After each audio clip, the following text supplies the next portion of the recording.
in the back corner when I'm not presenting. Listening in. And listen in. Hey, everybody. Welcome to Bass University Live here on Tuesday night. Take a quick break. Watch John Cruz's on the Tokyo rig. Be a part of the show. Get some chances to win some awesome prizes. It's Bash You Go. You know, we didn't have that back then. And dude, it can just... That text thread gives me so much energy. I mean, like I'm dialed.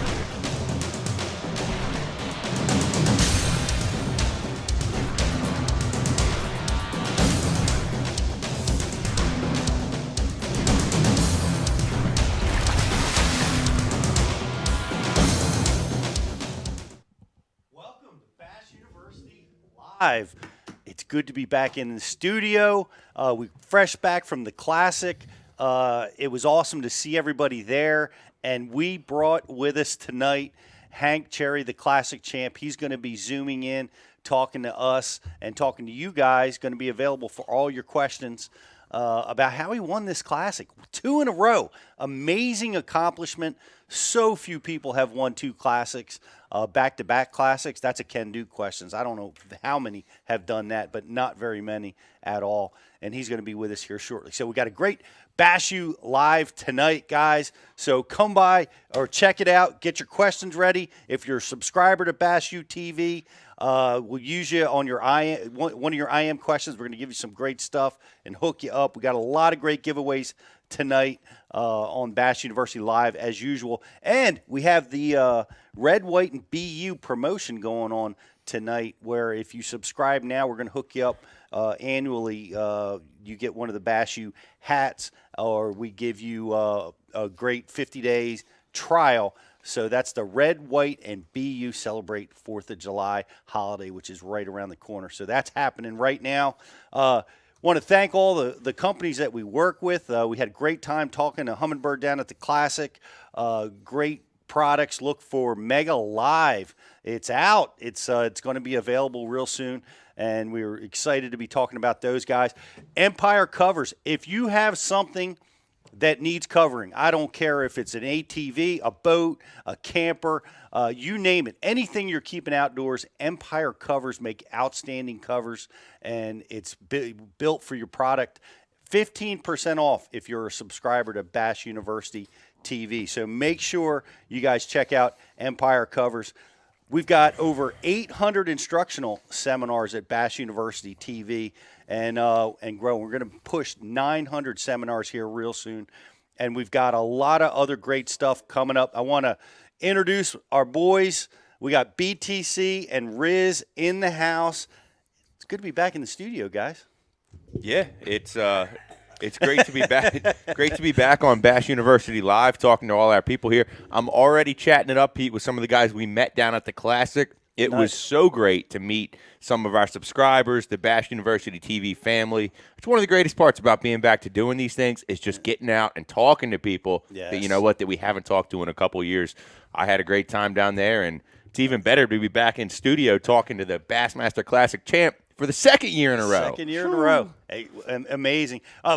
We just come off Father's Day. One of my favorite Father's Day stories at the Classic is fathers coming up saying how they're using Bass University TV to help them learn about bass fishing so that they can teach their son who's now into bass fishing. So awesome to see that going on down at the Classic. And we've got, it's great meeting all you guys and seeing all you guys again down in Texas. Which a lot of our subscribers are from down there. But we've got a ton of stuff going on tonight. We've got Like and Share. What do we have going on tonight, Riz? Yeah, so as always, Pete, tonight we have a grand prize going out and a Facebook Like and Share, and also 2 Gills Gear gift cards are going to be going out the door as well. Tonight's grand prize is brought to you by TH Marine, and tonight's Facebook Like and Share is brought to you by Flambeau Outdoors. TH Marine, we're going to be heading out some G-Force Cull Tags, G-Juice, Troll Jackets, and then the Flambos, the Load Your Boat package. It's going to be a bunch of tackle box, a few baits mixed in there, get you set up to get out there on the water. And like I said, 2 Gills Gear gift cards are going to go out as well to our subscribers that ask questions during the show. They're $25 Gills Gear gift cards. And, guys, if you haven't checked out Gills Gear yet, you need to head over there. Their performance line of technical fishing clothing, it's guaranteed to keep you keep you cool while you're out on the water, and also it looks pretty good too. Guys. Love the Gills Gear. We're all wearing Gills Gear tonight, as usual, on Bass University. And subscribers, so many benefits. We've got 40% off Rapala, Storm, VMC. We've got 30% off missile baits. We've got so many great discounts for all of you guys that are subscribers to Bass UTV, including 25% off Gills Gear, 15% off Sea Clear Power, which is an amazing harness that you use in your boat. It makes all your sonar work better, draw less power. Just tremendous product that you need to check out. 15% off that. Power. And TH Marine, we have $10 off for any purchases over $50. 10% off MikeIconelli.com. 15% off Warrior Rods. And that's just the tip of the iceberg of all the members' benefits over at Bass University. So we are we're going to take a quick break. Yes, if you haven't subscribed, now's the time. Get over. Take advantage of the Red, White, and BU offer. Get yourself hooked up with one of our cool new hats and get yourself on the IM board and talk to us. We got Hank Cherry. That's right. He's going to be coming live in just a few minutes. So 2 minutes, 8 seconds. we will be right back after this short break. Go get subscribed. We'll be back with Bass University Live. Why do you love catching fishing rods? I'm truly losing less fish. Is the sensitivity of the rod. That they're made right here in North Carolina in the USA. Strongest, lightest rod, 100% made here in Sanford, North Carolina. From the drop shot rod to the flipping stick. Every rod has a purpose to it, and I rely on them all the time when I'm out there in a tournament. Durability in the John Cruz Worman series, the counterbalancing in the handle. It's the only rod I found that can withstand my hook set. Boom goes the dynamite.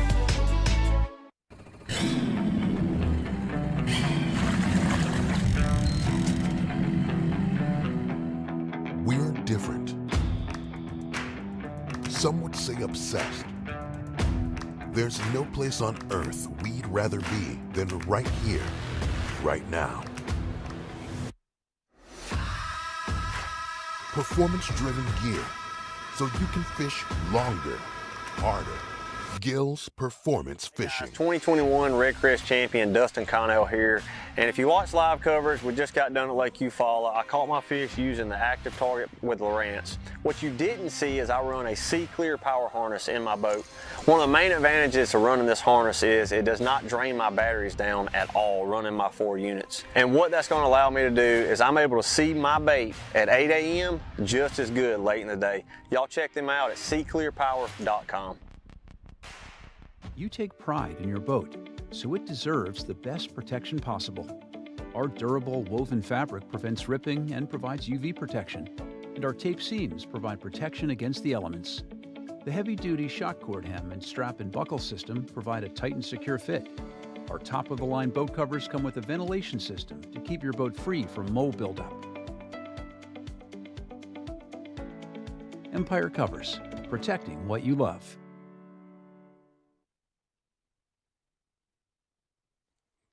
Je suis prêt. Pete, that's you on the picture. That's hey, you. Welcome back to Bass University Live, everybody.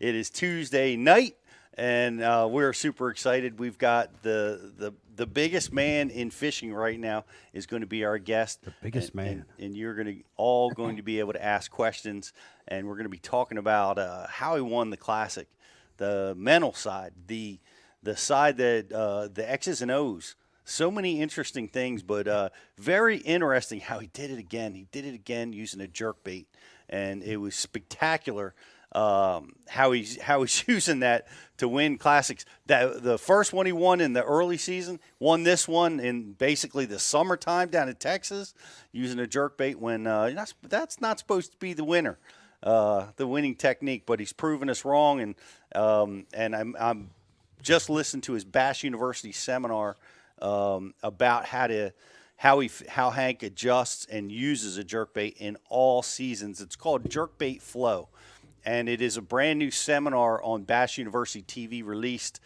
just a few months ago over there at bassu.tv. If you haven't seen it, guys, you got to go check it out because it'll change the way you think about fishing this bait, the seasons you fish it, and the type of habitat that you fish this style of bait in. So you want to go back and check that out. Yeah. BTC. Jerkbait Flow. Jerkbait Flow. Well, speaking of jerkbait flow, we got the champ on. Whenever you're ready, Pete. I'm looking for him. For your grandiose introduction. I'm looking for him on my board, and I don't see him on my board. He's there. I see him there now. Yeah. He's a little bit small over there, but we've got some new products here in the studio I'm just getting used to. But I see larger than life, the champ, the two-time champ, Bassmaster Classic champ, Hank Cherry in the house. Man, great to have you with us tonight, buddy.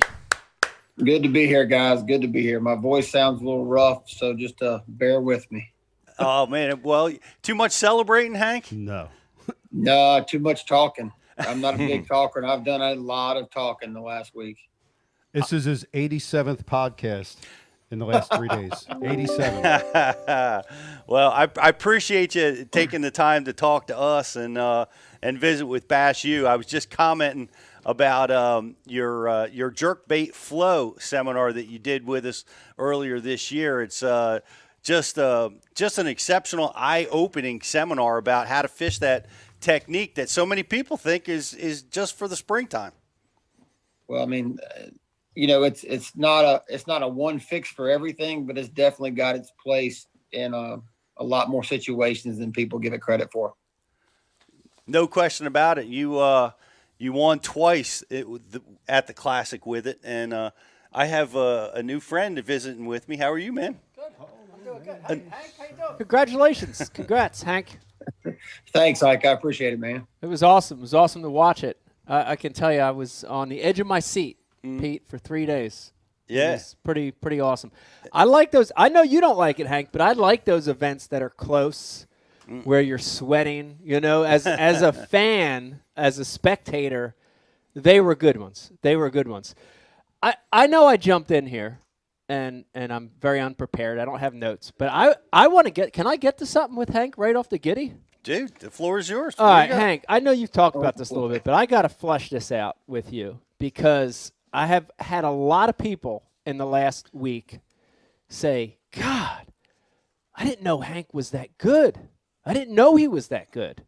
I'm like, yeah. Oh, yeah, dude, catch him, Why is he so good at the Classic? Why is he so good at those big events? And I have a theory, but I want to hear your take on it. I had heard somewhere in the coverage, one of the days I was watching it, where on the official practice day that you went out, you looked around, you saw what you liked, and you kind of said, that's cool, and you got off the water late, maybe, 10, 11 o'clock in the morning, and you were back at the pool by noon. Come on. First of all, is that true? And then tell me about your mindset that last practice day. Well, the leaving early happened. I just knew I didn't really even want to go that day. I knew how I wanted things to go in my head. I knew what I'd seen, and I was prepared. Yeah. So I went out with Robbie Floyd that morning, just checked a couple of things, and it was still going on. So I got back early. I didn't get back early to go to the pool. I went to go visit my wife and kids who were at the pool to tell them I was back. Gotcha. I used that time to go to sleep because as well as I do, that week sleep is very important because you don't get a whole lot and you're pulled 10,000 different directions. And I just knew that with that traffic we were going to have to drive back and forth in, which is just as strenuous as the fishing. I needed that extra sleep, and I'm glad I got it. I really am, because I think it helped out. Yeah. Well, no, see, that's the answer I was looking for. I wanted to confirm that. And there lies, Pete, the reason I think, again, this is my opinion, Hank. I don't know if this is true or not. This is the reason I think you're so successful in big events, championship events like the Classic. Because that's a tough mindset to have. For me, I can tell you, for 30 years that I did it, I wanted every minute of practice. I wanted to find an A, a B, a C. I always doubted myself. I said, if the pattern falls apart, it's probably gonna. I want a B, I want a C, I want a D. And the mindset of having something and believing in it 100%. Obviously, you had a couple patterns, but, man, you had a lot of confidence, the utmost confidence in believing that what you were going to do was going to work. It was the winning thing, and it was. Yeah. That's a hard thing to do. That's a winning mindset, Pete. Yeah, well, then valuing sleep and rest as a weapon, like to be able to help you compete. That's that's a huge thing that you did there. Recognizing that, Hank. Yeah, and I remember, Hank. I remember when we were fishing together. I've seen you do that on regular elite events as well. I remember passing a boat ramp, and seeing you get off the water, and it was like 2:00, and I'm like, and the last practice day, and I'm like, God damn it, he figured something out again. Like that confidence just oozes from you.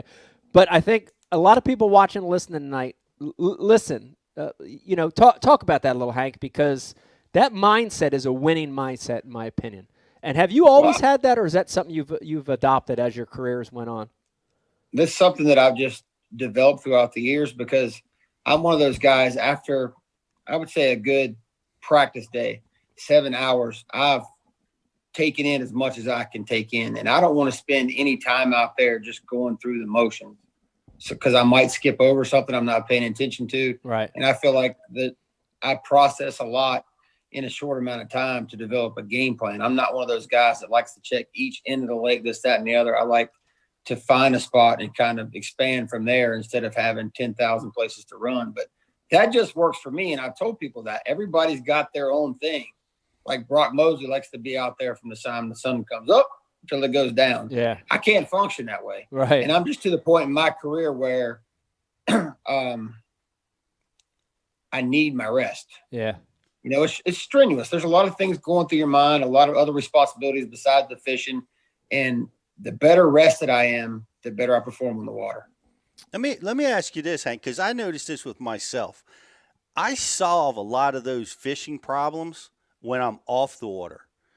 I don't know if that works with you. Like when I'm on the water, I'm focused on trying to decipher what's in front of me, and I'm obsessed with. But then when I'm off the water, I'm able to process what I saw that day, and I can think of things that I might not ever think of if I'm actively out there practicing. Good point.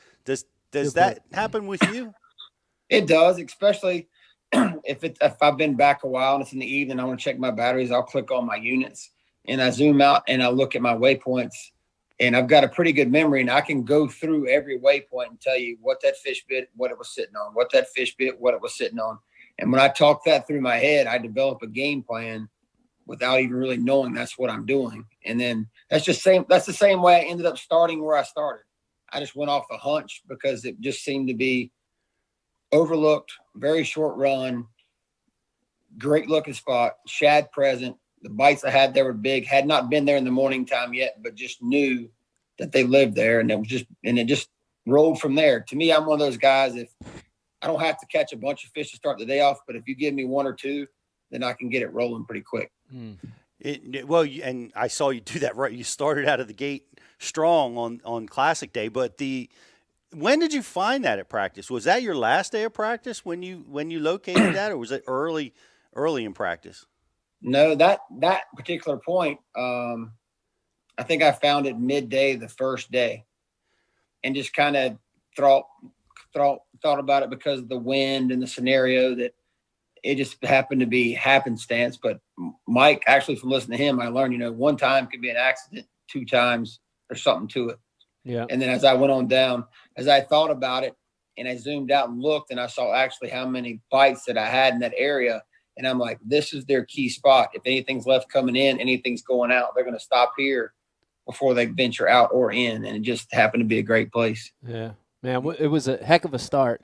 And I'll tell you, the thing that surprised me, and again, this is as a casual fan watching it, was how strong the shad spawn was that late in the year for that part of the country. That's what I kept thinking. You know what I Made mean? no Like, sense. it's crazy, Hank, because if the Classic was in Virginia, or a different part of the country where that water temperature was still what I always considered a shad spawn temperature. But I looked at that tournament coming in. That didn't even cross my mind, right? I knew the flip and bite was going to be good. I knew some guys were going to catch them offshore. But I'm like, the shad spawn did not even freaking cross my mind. Mm-hmm. Why? Tell me why was the shad spawn going on, Hank? Well, we had a shad spawn. Well, to go all the way through this, you had pre-spawn fish on the bed, shad spawn, mayfly hatch, and post-spawn fish all at one time in Texas in the South. The only thing I can think is that freeze they had set everything back. And the reason I know that the surface temperature was a little misleading was I pulled up to the ramp one day, and there was a guy with his daughter there, and they were having trouble loading their boat. They had engine problem. So she's on the back of this boat on the end of the ramp, and I'm thinking it's going to bust her in the chin any second, and we're going to have big problems. So I said, y'all need some help? I said, yeah. So I put my poles down, got out in the water, and was helping to put this boat on the trailer so we could get it on because it was getting kind of rough. Yeah. And when I got 3 foot deep, I know why those shad were spawning, because it was cold. Yeah. But I've never seen that happen. I've never had that whole thing happen at one time ever in my life, and you didn't expect it there. But what was crazy is when we got there, the water was hovering around, well, that first one was 69.8 to 71 degrees. But by the time we left, especially that spot out there by the dam, it was reading 88 degrees. Wow. And the heat was just crazy. That, to me, right there, it happened sort of accidentally at the boat ramp, but that's a golden nugget right there. Rizzo, mark this off. That's a nugget because that surface temp is very misleading at times, right? Mm-hmm. You're getting a register of where that sensor's at on your transducer, right? A foot and a half below the surface. Right, which is shallow. And then you talk about a lake that has 20, 30, 40, 50 feet of water in it, and it's a whole different environment down there sometimes. It's like Mike, we were just talking about it a little bit today, about how certain parts of certain lakes, they're going to spawn first, and where it's wider and deeper, it could still be going on. Yeah. I couldn't believe it when Hank was talking about it on the show. You're like pre-spawn bass, and I'm like, no, he can't be right about that. They can't be pre-spawn bass. Yeah. Huh. Yeah, it was crazy. Were they just full bellies? You caught them full of eggs. You could. I caught an 8-pounder off the dam one day in practice on a jerk bait, and when I hit it, it was like I hit a tire. And about 5 seconds later, it tried to come up like a shark and breach, and just got its head out of the water. I said, God, it's a weird looking fish.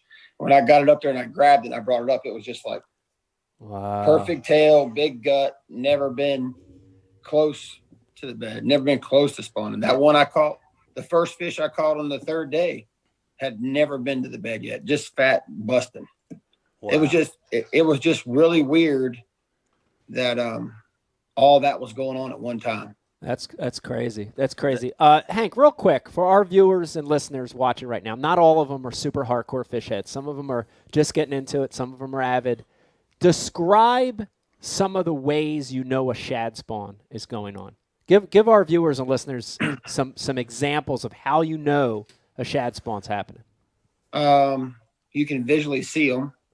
And one thing that gives it away, when you see the birds lined up and down a tree line or a bank line, and they're all pecking, it looks like raining. That's one way you can physically see them. When you've been around it enough, and I'm sure you know this, you can smell them. Yeah. Like, they're there. Yeah.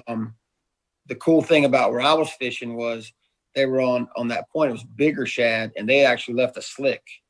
Wow. Mm-hmm. Yeah. And you could see that slick coming off through there. But that's the 3 main ways I know. But and they'll spawn around anything hard, trees. They'll go to the grass, the rocks on the dam, even floating debris sometimes that's going on real hard. They're sitting there going around it. But the birds really gave the most active places away, because you'd have the gray ones, but then you'd have those white ones mixed in, and they'd just be lined up and down the bank. But it did not last very long. You had about an hour to hour and a half of it every day. Yep, short window, very typical, Pete, of a shad spawn. I want to throw a little nugget out there too, and Pete, we've talked about this before years ago when we traveled together. you know, those birds, whether you're talking about those white like egrets or you're talking about those gray, whatever they are, they hate to be near each other. They can't stand it, right? They hate to compete with each other. So when you do see them side by side by side by side, you know shit's going down, bro. You know what I'm saying? A lot of food. It's a lot of food because they don't like to compete, and when they're elbow to elbow, it's going down. It's going down. Well, Hank, we're talking about a shad spawn, and I noticed watching you, I'm like, all right, you know, I'm looking for, you know, a white swim jig, a spinner bait, you know, buzz bait, white buzz bait, a shad pattern. You're flipping a green pumpkin jig into this and catching those fish around the shad spawn. That struck me as explain that like that was a great solution. Why'd you do that? One of the things was I figured out in practice, I think all this had been going on for an extended period of time. They were used to the white swim jig and the spinner baits. And plus you had a lot of big white bass that would come in there with them. And if you threw that kind of stuff, you would draw those strikes and they would be, of course, more aggressive than the rest. And then I noticed I caught a fish one morning flipping him on the pit boss. And when I caught him, because you got to check them because I don't know what's around there. When he jumped, 2 bluegill came out of his mouth. One actually still swam off. And then I was like, well, they're up here too. Because it in my head, I'm thinking maybe we got bluegill spawning in the base of these trees too. You know, I don't know what's going on. I don't know what's here. I've never seen the lake before. I'm just going off. And I said, well, if the shad spawn's going on, all the other competitors that I saw fishing were throwing shad style baits. So I'm thinking, let's just go against the grain. Yeah. See what happens. The jig catches big fish, and it just, just escalated from there. Yeah. That was neat. You didn't throw a jerk bait up in those bushes. That would have been a tricky operation. That would have been very hard. Yeah. I can't cast quite that well yet. Talk to me about this shooter jig. Because I was watching you explain it's got a unique weed guard, like a tungsten weed guard. I heard you comment like it helps keep the hook or the hook pinned. Describe that to me. It's got a titanium weed guard, and they go around the hook, so the hook's cut in here. So when you drive the hook through the fish, it's got a 0-degree line tie, so it just goes in stuff and out of stuff pretty easily. But when you stick those fish, the hook comes through and the barb kind of pushes down. And when that hook goes through, they're strong. They're not like bristles, so they're back up against the fish. So it almost acts like a keeper once you got them hooked. Like once you drive that hook through there, he's in there. And it's just a real neat deal they came up with over Picasso, and it goes through grass good. Like that same jig. If I wanted to just start throwing a swim jig, I could take the same jig and just start swimming it. It's just an all-purpose thing, and it's caught me a lot of fish. Yeah, that is interesting because often the jigs, because it looks like a great grass jig because of the 0-degree line tie, and often the grass jigs, man, they get hung up in the wood really bad. But that's not a problem with this jig.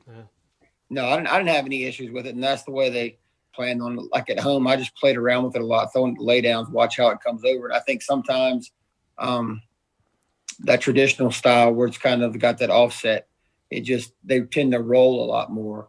Whereas I can yo-yo this over the bushes and it's not falling left or right.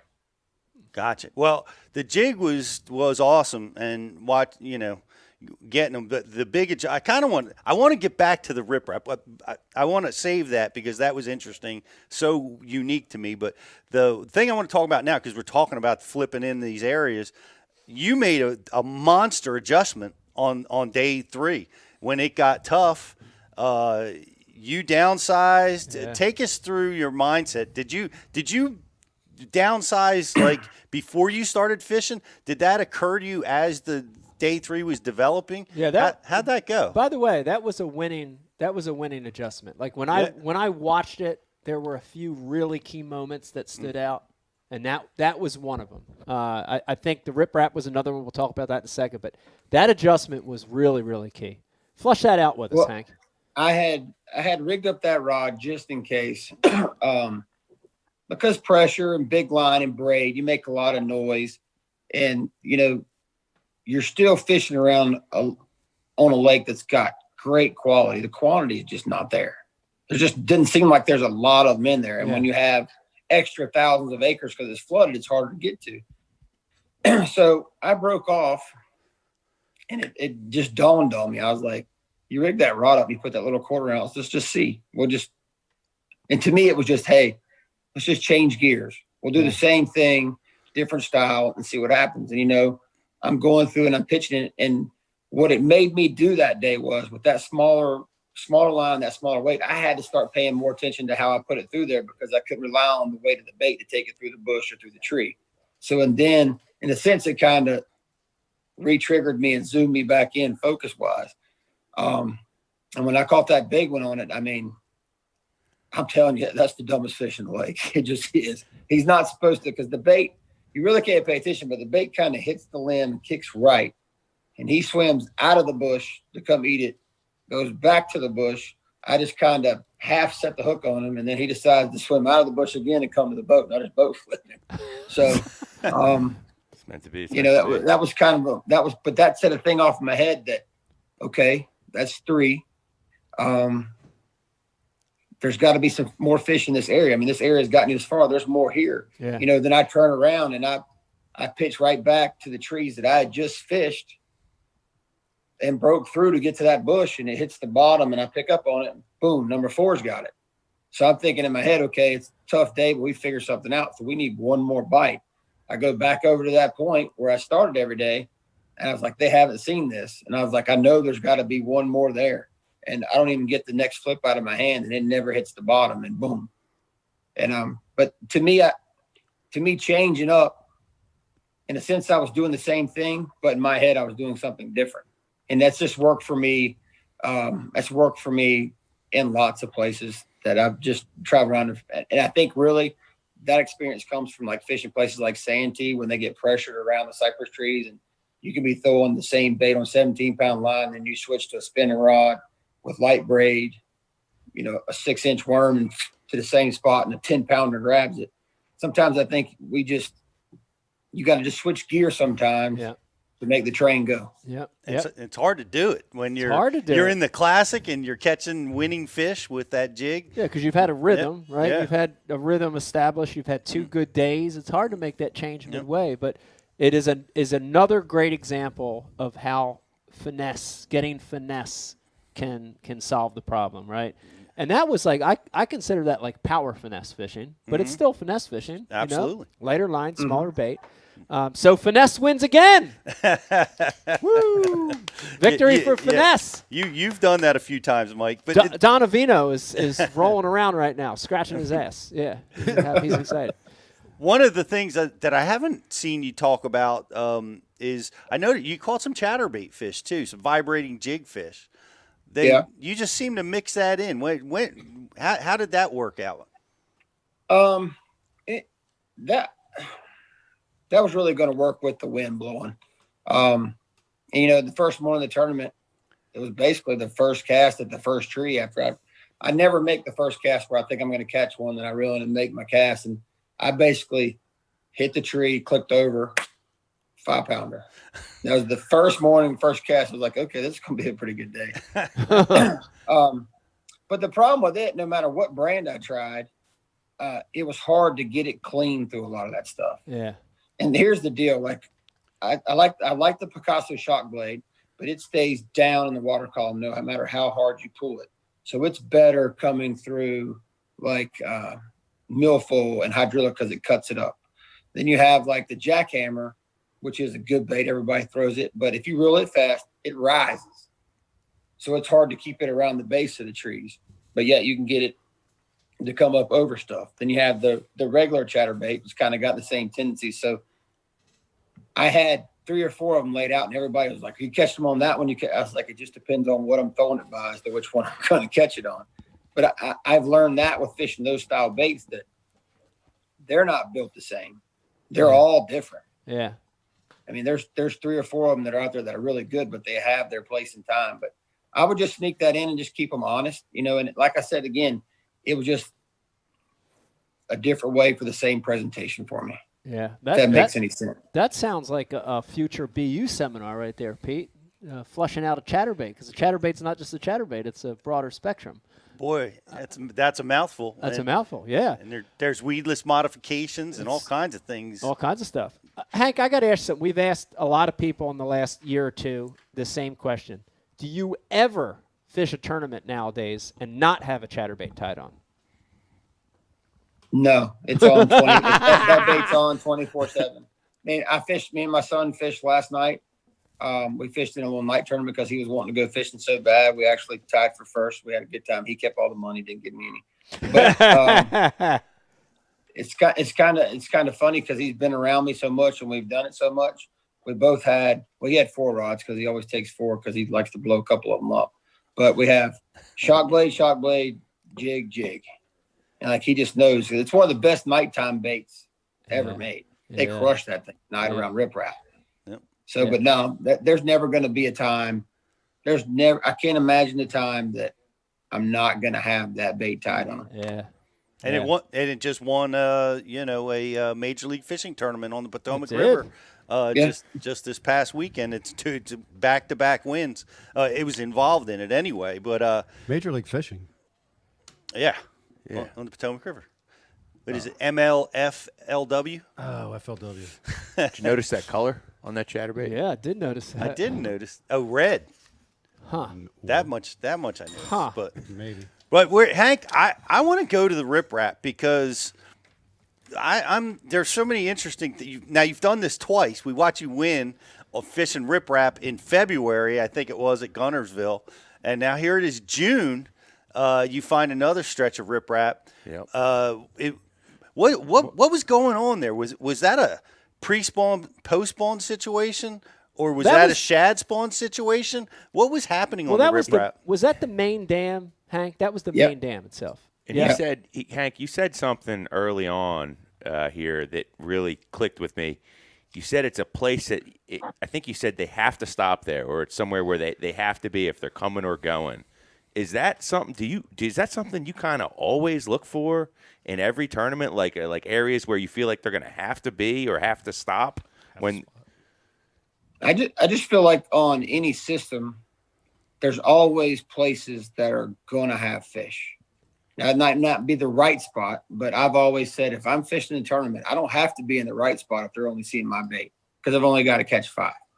So I try to look for something that's not quite as obvious, but that it's going to be a high spot. So if I pull up and I know in my head, hey, they live here, I'm going to catch them. Like the dam at Ray Roberts was just, you would say it was overshadowed by the bushes. Nobody paid attention to it. Yeah. The shad were spawning out there, but I don't think that's the reason the fish were out there. I think they were still out there because it was still cold. In their mind, it wasn't time for them to go. And they were just kind of roaming up and down that dam, eating those big gizzard shad.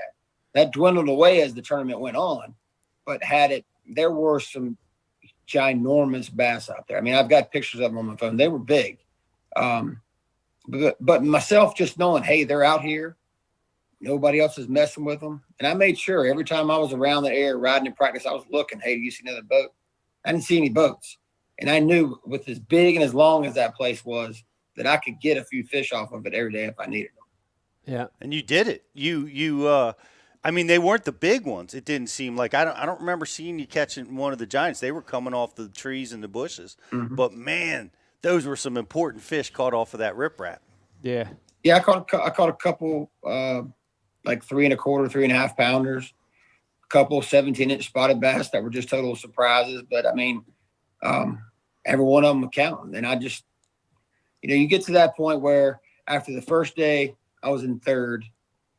And I was all right, this is a pretty cool position to be in. I'm not the one that's being hunted here. I get to hunt. And then when I come back in the second day and I'm back in the lead, instead of worrying about, oh, God, I got to catch them tomorrow, the first thought that came to my head is they got to catch me. Mm. And I think that's just the mentality adjustment from losing the fish to 2013 to where I'm at now and what I accomplished last year and this year. It's just I've just kind of learned to fish with that no fear mentality. Yeah. Yeah, it's fun to watch. I can tell you that. I could see it watching watching you the whole tournament. I want to. We're going to go to Riz here for IM questions. Before I do that, though, I want to talk a little more about that jerk bait because I watched you fish that bait, and I want you to talk about two things. One is I want you to get specific, and you've done this for us before, but we've got a lot of people watching tonight that want to know about the Classic and how you figured that cadence out, right? The rhythm. And we've heard you talk about it before with us at BU, how important the cadence is, right? Finding the correct cadence. I want you to talk about that, but then I want you to also talk about finding the perfect float or sink or suspend rate on that bait. Because at one point, I can't remember, I think it was the last day, I don't remember. I was watching you live, and you didn't like the way the bait was falling. You thought it was falling too fast because I think you had hit a rock and you might have damaged the bait or whatever. But like I think 90% of fishermen wouldn't notice that. You know what I mean? Yeah. You wouldn't pick up on that. But you looked at it and you're like, oh no, it's falling a little too fast. And this is the Classic. You took time to retie, get a new bait, and you looked at it in the water and you go, oh yeah, that's right. That's the right fall. So talk about the cadence, how you found it, what the right cadence was, and then talk about that fall or float or suspend rate that you're looking for. Okay, well the bait is the Berkeley Stunner. It's the bait that I came up with, Dan Spangler. It's an awesome new bait. It's coming out real soon. The color was still shad, and the marketplace, I guess if you had to compare it to something, it would be a chartreuse shad. Yeah. So the cadence, I'm thinking in my head, all right, the water's warming. They're not staying around forever, and these fish are not sitting out here suspended. They're eating bait. So I wanted a cadence where kind of had that don't crack the gas mentality where I would just rip, reel, rip, reel. I didn't want them to have a long time to look at it because in my mind, if they're out there and I got it in front of them, they were going to bite it. Right. I noticed real fast the slower my cadence, and I tried it throughout the tournament, slowing it down, and I catch drum or I catch catfish. But that also too is something in my head. I'm thinking, okay, if they're out here, the food's out here. I'm where I'm supposed to be. Yeah. These are all predators.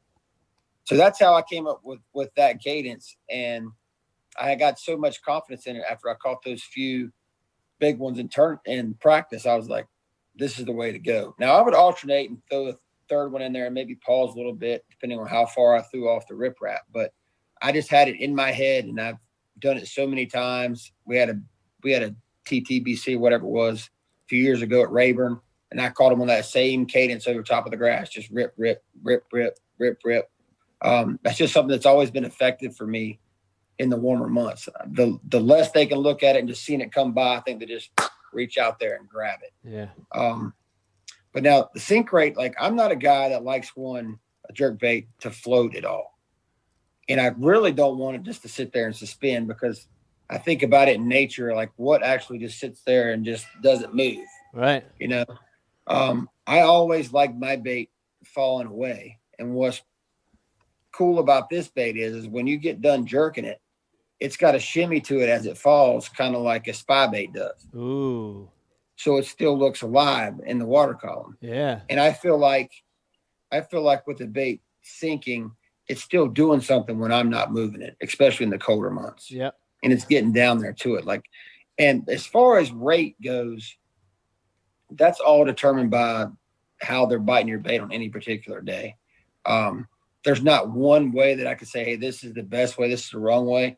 A lot of it's trial and error, but like I fished that bait so much that I know what I'm looking for in a particular scenario.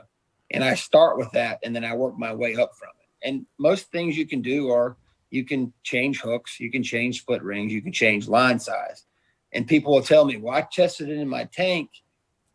Here's the deal about a tank. A tank doesn't have waves. It doesn't have wind. Right. It doesn't have, 50 yards of line out there, line drag. So it's all different. So what looks like to you when you drop it in the water compared to what it does when you throw it may be two totally different things. But at the end of the day, it's like any other technique. You got to have confidence in it to catch them on it. Yeah. And to me, my confidence level with that bait is just through the roof. Yeah. Now, you talked about sinking. You were talking to us one time before about it, trying to accomplish a reverse sink. like where you're almost tail weighting the bait. Is that what was happening here, or was it falling horizontally? This bait was more horizontal. When I tail weight, I want it more to the winter time. The reason I want that is because I'll pause when I get around the fish, and when I'm not getting bit, I like to give it lots of sharp jerks straight up so I can get that bait to come up. And what will happen is with the transfer chambers in the baits are so good now, when you jerk it up, you get that weight to the back. So if I jerk it up through some fish, especially that I've seen on my live scope, and it comes up, it shoots straight back down, tail down. And you get a lot of strikes that way. I get a lot of strikes after I give it that pop-up jerk. And I do that just to get that transfer to switch back to the back to get it go down. And it's just, like I said, then again, it's just something that I have confidence in. There may be more to it, there may be less to it, but I know that it works for me. Awesome. Riz, I want to send it over to our IM board. I know we've got tons of questions over there. We're backed up, Pete. We're backed up thoroughly. What do we got? That's right, Pete. As always, the Bash University subscribers are fired up on the message board. And the first question we're going to go with here from William Selby, who just won himself a Gills Gear $25 gift card for this question, is, Hank, is there a certain angle that you like to fish on your jerkbait when you're dealing with current situations? Well, if I'm dealing in the current situation with the jerkbait, the angle that I have to take at it is where I can make my bait make contact with that current break, wherever that is. Like when I'm on the St. Lawrence River and I'm fishing those really hard breaks, I want my jerkbait to go into the rock and come back off, because I feel that deflection is what's going to give you the bites. Okay. That's a good one. Great question. That was a good question. You want? Yep. And a question from Mac Attack. Mac Attack wants to know, talk about your decision-making process when you make a decision to leave spots. You made the decision to leave the riprap near the dam on championship day after you had a great practice there. Talk a little bit about why you decided to make that move. Good question. Championship Sunday, the weather conditions were not exactly what I wanted, and I had a lot of local boat wakeboard traffic out there around the dam. And from fishing long enough, it becomes a crapshoot of when you stay and when you leave. And at that point, I was running through scenarios in my head, and I had spent the majority of my time in that one section of the lake in the trees and bushes, knowing there were still fish in there, and the conditions just fit better to go do that. And so I had to make myself decide. Now, there was a little battle going on, but I had to make myself, look, this is the time when you want to finish second or you want to win. Yeah. And so I decided, it's time to go win, and that's what made me go back. I mean, you got to make a decision. You can't second guess, and you go with it. Yeah. That's a great place to be in as fishing, when you're making decisions and you're not second guessing yourself at all. And it's so hard. It's easy to say. Yeah. It's incredibly hard to do. Yeah. Very difficult to get yourself into that frame of mind. Next question is going to be from Get the Net, and Get the Net wants to know, talk about some of the conditions where it's time to put the jerkbait down. Oh, that's a good one.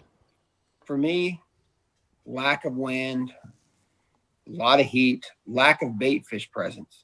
That's one thing that if I don't see the bait fish, I'm not throwing the jerkbait too much. It's just not in there. But I think the lack of wind, lack of bait fish, combine that with a lot of heat, I think fish are going to head to other places where you'd just be better off throwing something else at them than a jerkbait. That's a great question, and because I was wanting to know the opposite. Like, it seems like you're always looking for that bite, right? You're always looking for a jerkbait opportunity. Because is it because guys like me will never throw it in the summertime? Well, we fish all year for points, and there are certain places and certain key things you can do throughout the year on any body of water you're on. If it sets up right and the weather conditions are right, you could pull a few fish on a jerkbait. They may not be giant fish, but they might be worth 8, 10, 12 extra points, and throughout the year that adds up and you make the classic. But that bait, I just feel it's my comfort zone. I mean, I do other things, but I just feel like it's not going to get practiced with. people aren't going to go looking for that when there's so much other obvious stuff. And all it does is just give me another bullet in the rifle. Yeah. You know. Well, I wanted to dive into line because I learned this from watching your jerkbait flow seminar on bassu.tv. Guys, if you're just tuning in, it's an amazing seminar where Hank goes incredibly in depth, more so than we are right now, about that. But you talk about the pound test, and you used to be a 10-pound test guy, and then that's when that grand disaster happened, and that changed everything as far as selecting the line. Yeah, I'll never go lighter than 12, but I usually throw 15 pretty much all the time. If I'm around grass, I'll throw it on 17.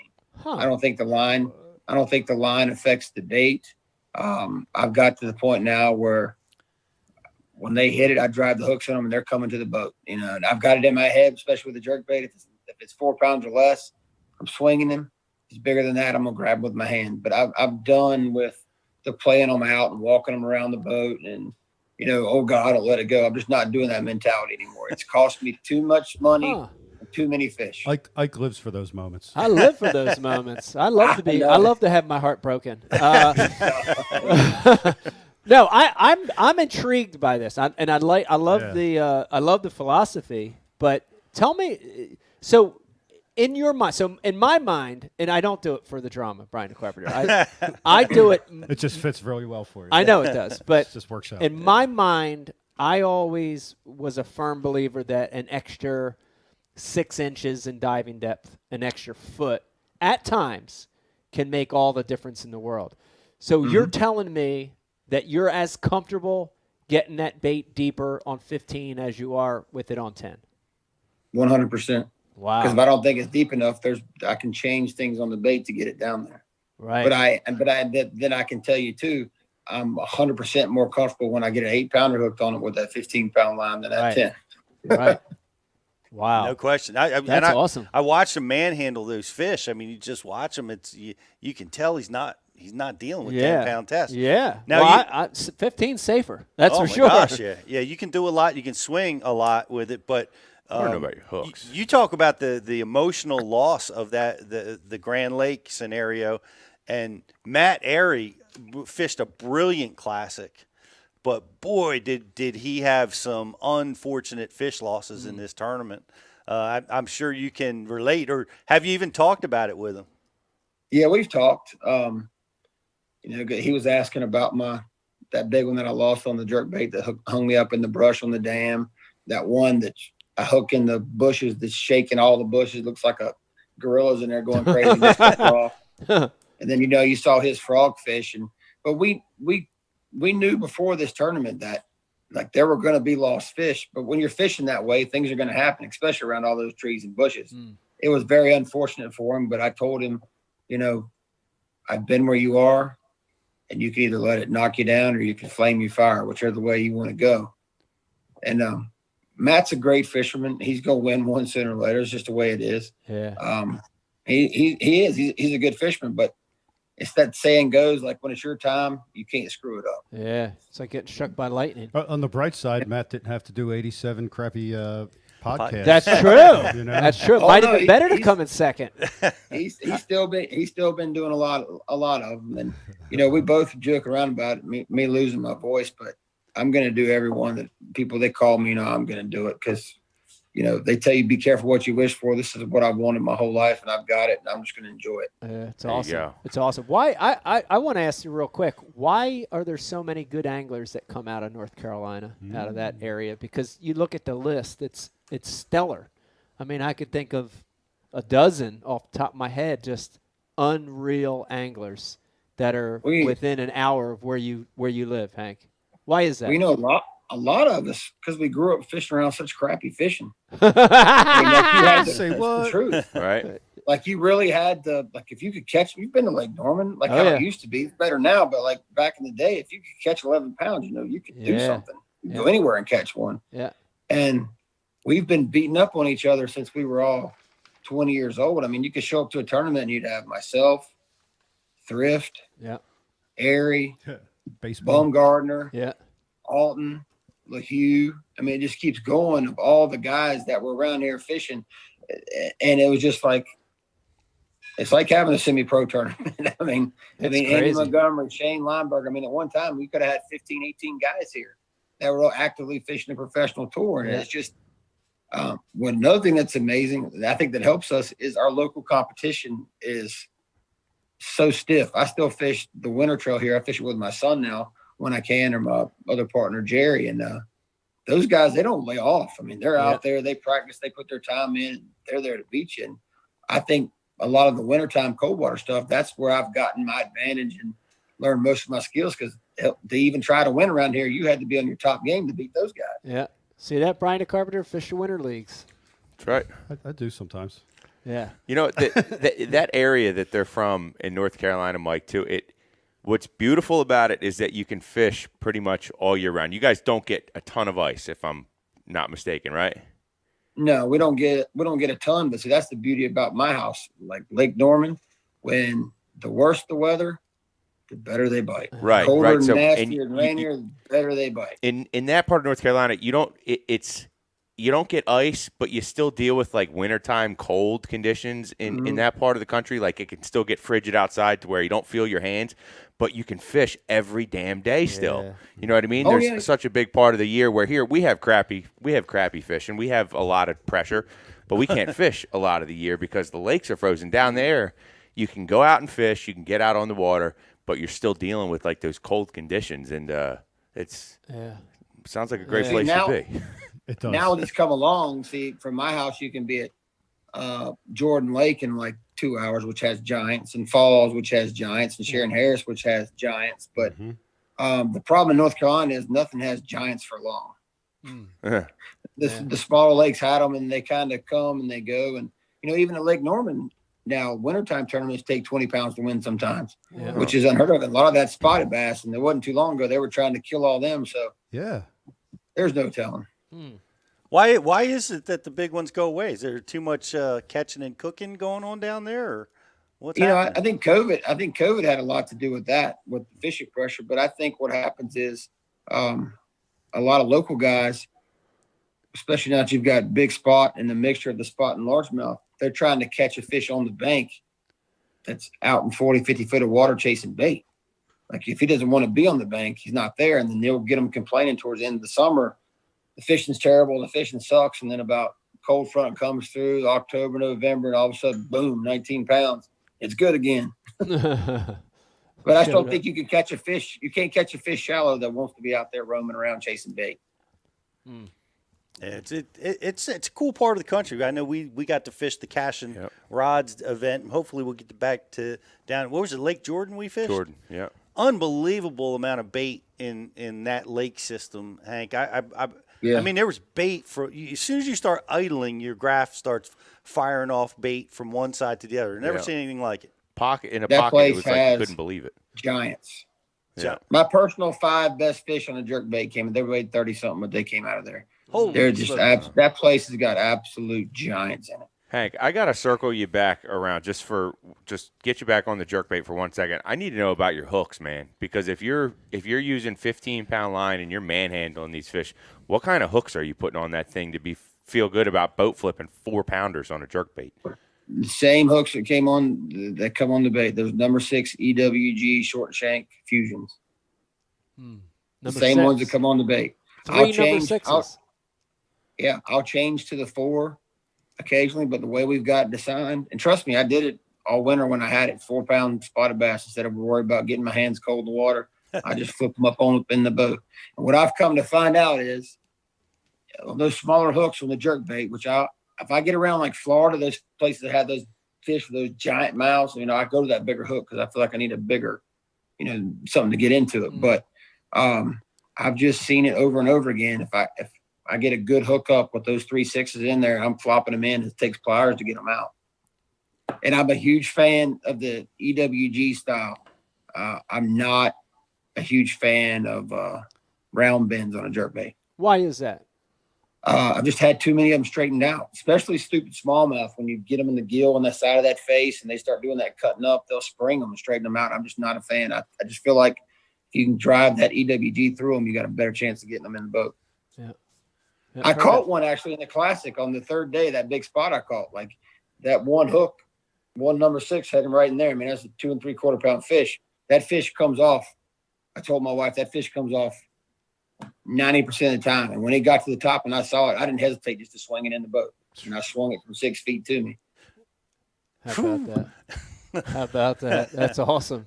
He's in the zone, man. Yep. That's awesome. That's confidence. While we're talking about hooks, talk about the rod again, Hank. I know you've told it a million times already, but action, length, give it to us again. I caught him on the 610 winch, the moderate, the jerkbait rod. Yeah. It's actually said jerkbait at the bottom of it. I caught him on that with a Zeta 7 1-to-1 15-pound Berkeley 100% fluorocarbon. Yeah, it's awesome. I want to. Is it okay if I dive into something real quick, Pete? Sure. I want to talk about the live scope active target technology, and I got 2 questions for you. One is, how mad are you that technology has opened up the jerkbait to other people? Are you pissed off at Dustin Connell, Patrick Walters? You can be honest. No, I'm not. I mean, okay. That's it's all part of it. You have tools. When you have those tools and you learn to use them, you take advantage of them. That was the unserious question. Serious question. I noticed a lot of guys will not use a jerkbait without using that technology. They go very, very hand in hand. And in the Classic in particular, I noticed you used it, but you didn't. Your head wasn't focused on it 90% of the time. You were actually fishing the bait more, being more observant. Looked like to me you were using traditional 2D more than that technology. Talk about that. Like, I think we have people watching right now that are saying you have to have that technology be good with the jerkbait, and I think you could probably disagree with that. Yeah, when do you need it, and when can you leave that damn thing off, and all that stuff? I was fishing a jerkbait long before this stuff. I mean, when I started, it was just a flasher and the thing, so I'm not worried about it. The reason I wasn't so dependent on it at the Classic, I used it for practice to see what was there. Like, I use it as my spotlight. I'm trying to check out what's there. I'm looking, but I don't find it as effective, especially with a jerkbait, when the fish are swimming. When they're in the cone, they're out of the cone. Now, wintertime, when they're sitting there, or they're posted up beside a tree or over top of a brush pile, and they are suspended, that's a fish where you can fully 100% take advantage of that live scope and hit him in the head with the bait and watch how he's reacting. Right. Now, when he's just cruising, I know in my head, like, by the time my cast and get to him, he's going to be out of the cone. So I just need, once I know they're there, I just turn it off. So I don't waste any time chasing ghosts. Right. Then I'm fishing in the moment. Good point. I'm fishing in the moment. And to me, that's the fine line of when you need it, when you're not. I always use it in practice. I would use it shooting up through trees, around bushes, off rocks, because you never know what you're going to find just sitting out here off the edge of something. Yeah. But if it's not part of my game plan and I'm not 100% using it, I turn it off. How about that? We've talked about that a little bit before. You know, it can be an amazing gift and tool, and it can also kill you. And there, you hear it right there. Chasing ghosts. So many people, because that's got to be, that's part of the learning process. Is you got to recognize what can be caught and what can't. What's a bass, what's not. There's a big learning curve there. I know you talk about that in your seminar, where when you pull up on a point, you don't graph it first. You put the trolling motor down and you approach slowly. And you have to do that. You have to do that the way that I've grown up fishing around here, especially if you're near lakes with herring and alewives and all that, because you don't know what's up there. So you start way out and you just work it. By the time you idle it and you've seen the bait and you've seen the fish there, 9 times out of 10, especially in the Carolinas, you idle it, they're gone when you turn around to fish anyhow. You know, and you can see a lot more. You have the eyes under the water and your eyes above the water. And that's the way I look at it with that thing. This is showing what's below, and I'm looking up. Do I see any rings? Do I see any birds? I mean, I'm one of those guys that believes I pay attention to where those birds are. I'm like, hey, that bird's sitting all the way in the back of that pocket, out in the water up to his chest. He's probably not swimming, and he's eating something. And whatever he's eating, the fish are eating. So I'm gonna go back there and check that out. So that's just the old school in me, I guess. Yeah, guys, what do you got? Oh, I've got some just checking out the YouTube comments. Give a shout out to a few guys over there: Kyle, Simon, Scott, AT Fishing. Dude, the mighty Ken Duke is over there on YouTube making a presence. Good, Mr. Duke. Yeah, throwing his brain around. You know what I mean? Scott he's all over there on YouTube. Says, Hank, talk about a conversation you recently had about the importance of turning your electronics off in shallow water to get rid of the ping and ding and all that ruckus. I will. I don't hesitate. You know, I turn them off shallow, and what I never thought about turning off was like in that 8-9 foot range until I was boat to boat beside Brian and New on Lake Gunnersville, the second day of our tournament there, and this past, but not too long ago, and he pulls up. I'm already on the spot, and he's off to the left, and I know I'm on the goods, and I'm shining it, and I'm casting. I'm like, damn, I'm not getting a bite, and I hear a splash. Boom, he's catching them. And then Brian proceeds to catch like 15, 25 yards from me. And he's like, dude, you got better turn off all your electronics. By that time, I was so pissed. I was like, I'm just going to go this way. You can have it. I wave the flag. But down there around those bushes, like I said, with the pressure and the boats going in and out of them, I thought a lot of the time it was pretty important not to have everything pinging. I know a lot of guys get up and fish and they don't put their back units to sleep and they've got all this noise going on, man. Like that's the first thing I do. That back one, when I get up, it's going to bed. I want it off. I don't want anything extra. And, you know, I just think sometimes it can make a difference. Just like sometimes a hydro wave can make a difference. Sometimes it doesn't matter. They're not going to bite. And sometimes they'll eat anything you throw. They're fish. They're not that smart, but sometimes they get a little picky. Yeah. Yeah. You won back-to-back classics. If Mr. Duke, if you're still listening, how many people have won back-to-back classics? Not a lot. It's got to be just a few. Four. Four is right. Clun, Kevin, Jay Lee, and Kevin. you, and who's the fourth? Kevin Van Dam. There yeah, you go. That makes sense. Very difficult. Oh, wait. I've been told that like 1,000 times in the past week. What do you got, BTC? Oh, Hank is now 4th all-time in classic money. That's awesome. Oh, wow. Yeah. That's, dude, all-time. Yeah. Yeah. Well, of course, Rick Clun won $10,000 when he won his first 5 leagues. That's true. It's an Out of a outstanding sailboat. point. That's true. But, yeah, who are the top 3? And that will be – do we have another Gills card? Yes. Who are the top 3 all-time classic money winners? Okay. All right. Guys, the question for the second Gills Gear gift card tonight is who are the top 3 all-time Bassmaster Classic winners in money? Who are they? I'm wondering, being from North Carolina and winning classics, how important is it to be named Hank? I don't know. There's four trophies here now. 4 Hanks, 4 trophies. No. At North There's Carolina. just the 2 Hanks, but 4 trophies. That's awesome. If you're in North Carolina, you might want to change your nickname to Hank. Yeah.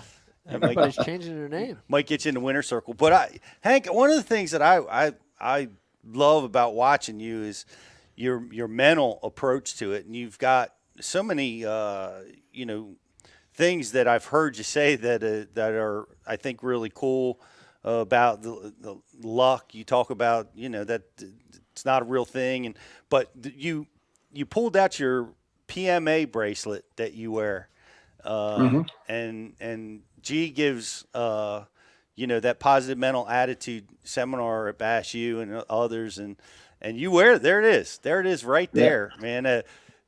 In tournament fishing, man, you're going to go through those peaks and valleys, and how has that helped you in your fishing? It's helped me tremendously, man. My scenario, my journey to get here has been to everybody else. I've been to where I didn't know how I was going to pay the light bills back when I was trying to do this, and now I've been to the tops, and I've been everywhere in between. And I just believe firmly that every morning you wake up, every person has one decision to make, one choice in life, and that's how you choose to react to life. You can let it bring you down, or you can make the best of it. It's how you choose to act to it. Yeah. It's awesome. It's a great outlook. it's a tremendous outlook, and it's why you're a champion. And I want to give you big kudos on your speech when you won, and how you brought the family together and brought those positive wishes for all of our friend Aaron Martin. Yeah. At that time, that was a huge moment for you, and you were selfless in that moment, and I can't tell you how much that personally meant to me. Yeah, that was big. That was big. Yeah, he's like I said, he's a one of a kind. He's like in my top 3, top 4 all time, and it's just everybody just could use a little bit of thought and prayer every once in a while, and he's always done it the right way, I thought. And I just thought it wasn't planned. It just started coming, and I just let it came out. And I hope that he appreciated it, but at the same time, I just really, truly wanted people just to send some thoughts and prayers to his family. Yeah. And they did. The whole bass fishing world did, and thanks to you. And we're still sending our thoughts and prayers out for Aaron and his family. Yeah. And Hank, man, I appreciate it. You coming. I know this is, what is it, interview number 86? 87 or 8. 88, 89 in about 3 hours. Yeah. West Coast time.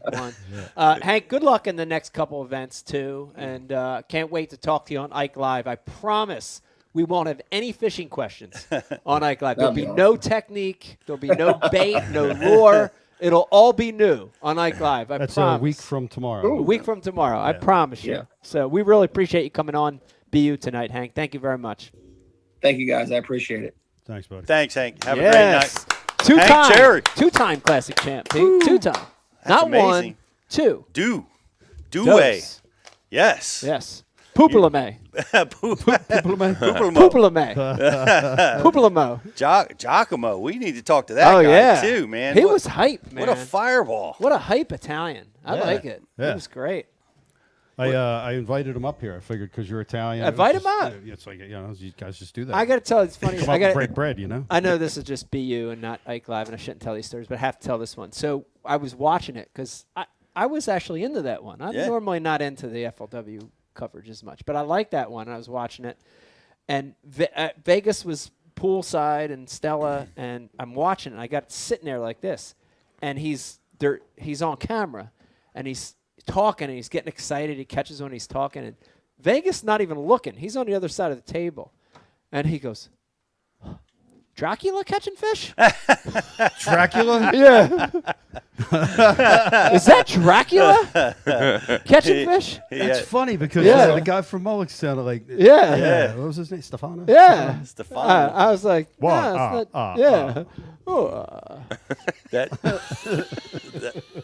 Vegas. Vegas wanted to know if Dracula was catching him. It sounded like you close your eyes. You could see that. Yeah, That's awesome. It was fun watching him, man. Yeah, he was pumped I up. wanted to keep him fishing though. He kept talking to the camera. Oh yeah, you were mad at that. I was mad. I'm like, man, you got to get that bait back in the water, man. But he managed to catch 20 pounds without listening to me, dominating that tournament. Did it somehow? It was spectacular, and I thought it was really cool coverage seeing those guys fish our old stomping grounds. Yeah, a lot of old spots there. Yeah, that we had caught fish off of that section of the river that hasn't dominated for 15 years. That was cool, and it killed that tournament. Very cool. You know, The branding's killing me though. The branding. Yeah, the branding.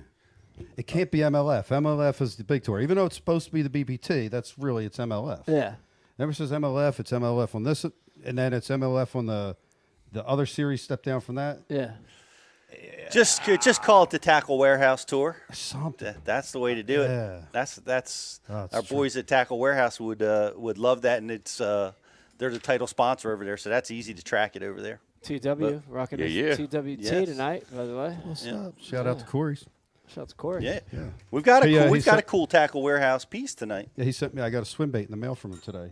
Is that right? Yeah, it was his peace offering for getting one eaten by a muskie when I took him fishing. $150 gone. It was an S waiver. It was an S waiver. They get bit though, man. Boo. Stop. S waiver. Yeah. Boo. Kidding me, dude? Junk. Brian, what do we got on the agenda? We gonna take a break? Yeah, let's take a break. Okay, we'll take a break. We'll come back. We're gonna talk to some people on the IM board, handle some other Bass U stuff, talk about some more bass fishing. We're gonna take a quick break here. We'll be right back. The third. Bass U Live. On the water, not spent fishing, is a moment wasted. That's why Minn Kota and Humminbird have joined forces to bring you the One Boat Network. Products that communicate and integrate to help you take full command of your boat. Born from our commitment to making the most advanced fishing gear even better by making it work together. The One Boat Network will help you find, get to, stay on, and catch more fish. When One Boat Network products talk to each other, they can navigate your boat automatically. They can give you a crystal clear view of what's below with no messy wires. And they can let you lower, raise, and change shallow water anchor modes from anywhere on the boat. But that's just the beginning. We're never done innovating, integrating, and making your boat simpler and easier to control. All so you can make every second on the water count. Tackle Warehouse is proud to sponsor the FLW Pro Circuit and is the official tackle retailer of FLW, providing proven bass fishing gear as well as the newest and hottest tackle. Our friendly and knowledgeable customer service staff can help you every step of the way. And we offer free ground shipping on orders over $50. Tackle Warehouse. Everything for the bass angler at the lowest prices. Guaranteed. I have to be constantly on the lookout for new techniques to stay on the top of my game. Giant. Some have been more successful than others. Giant. The finesse fingernail. Happens every time. The chain gang. Broke it off. The crow's nest. Never let go. And don't even get me started on tackle management, especially trying to stop rust and corrosion. Peanut butter. Not good. Motor oil. Gotta keep the rust off all these baits. WD-40. Gotta keep the rust off. Silica, toothpicks, Q-tips, the list goes on and on. I'm hard on tackle, I fish fast, I need my tackle organized and protected. I can't be worrying about losing baits to rust. And when it comes to tackle management, there's only one solution. Flambeau tackle storage systems with Z-Rust technology. The original anti-rust tackle box. Uncompromised clarity. Renowned durability. The infused anti-rust option that is FDA safe and free of harmful chemicals. The organization options are endless, but there's only one. One box, one anti-corrosion technology, one family-owned American-made brand, Flambeau Z-Rust Tackle Solutions. Preserve, perform, repeat.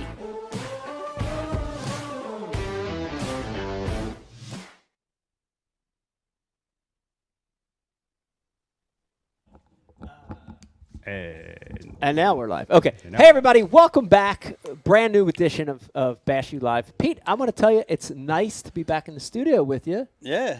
Things are getting back to normal a little bit. It's great to have you here. I like it. I like this spot. Sit on his lap. I'll sit in your lap eventually, but I do. It feels good to be back. It feels nice. Yeah. It feels right. And I can look at you. I can read your body language and not smell your cut hair. you off. Lots of body language. Yeah, you know what I mean? It feels nice to be here. Yep. Dude, what a great great time with Hank. Hearing a couple things. There were a couple nuggets in there for sure. The line thing blew your hair back. Blew I my can hair see back. that. That's a nugget for sure. You know, not getting addicted to live scope. I love that. I think that's a great nugget. Going in on that Chad spawn and not throwing a white jig. Groundbreaking. Yeah. Groundbreaking. You know? Saw a bluegill get thrown up and swim away. Yeah. Freshly eaten bluegill. I mean, there's some great stuff there, and that's why he's a champion. Second chance bluegill. Yeah. Speaking of bluegill, Brian the Carpenter, we had a little conversation you wanted to bring on live tonight, and I would like to do that. You want to talk a little bit about bluegill?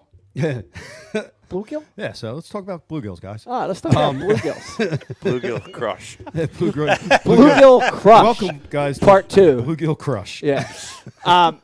You want to start or you want me to start? Go ahead. Why don't you start? Nah, because you're better with words. No. Why don't you start? So you fished a tournament with a good friend of both of ours, Keith, recently up on Lake Nakamixon. This is me starting. Go ahead. Yeah. Go ahead. And what do you got? You noticed something. Something was going down over there. Right. What was that? Keep going. No, I'm done. No. Keith Cowan? You go, Brian. No, Keith Thomas. Go ahead, Brian. What do you got? You go now. All right, so I fished Sunday with our buddy Keith Thomas up there on Knob, and Echo. and Keith. He said, they're on a bluegill bite, and afterwards we had some beverages. Shout out to Anthony from Levante Brewery, Anthony, showing up with some beers at the ramp. We had outside the ramp. Over here, over there, not actually on the ramp. Illegal at the ramp. Probably. State Park. Nah, it was other guys.